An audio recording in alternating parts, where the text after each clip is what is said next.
What's up, guys? This is going to be part one of carbon monoxide. Carbon monoxide is a colorless and odorless gas produced by the airplane's engine. Carbon monoxide is a colorless and odorless gas produced by the airplane's engine. Now, let's take a look at this part right here where it says, how does carbon monoxide poisoning start? Two examples. One, if a leak is detected, and two, pilot smells gas fumes or exhaust. Now, on this first point, let's take a look at two examples. If a leak is detected, this could happen for two reasons. One, cracked or damaged exhaust manifold, or two, poor sealing between exhaust and cabin air systems. So these 2 points are going to be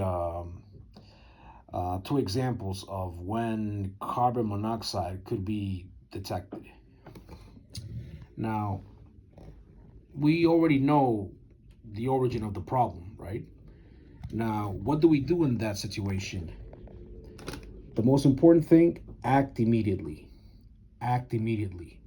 And it might sound obvious. However, some people might think, oh, well, we're about to land or we're close to landing.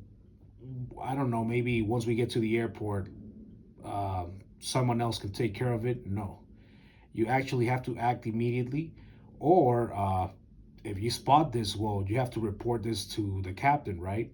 Why? Because this is a major issue and it could turn out to be something really dangerous if you don't act on time. So that's why I underline this with red, meaning that it's really important to act immediately once this issue has been spotted. Two, open air vents or windows.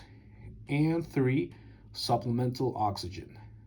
So, first of all, we do something about it. And second, well, then we start um, following these 2 points. Why? So we can avoid that poisoning from carbon monoxide.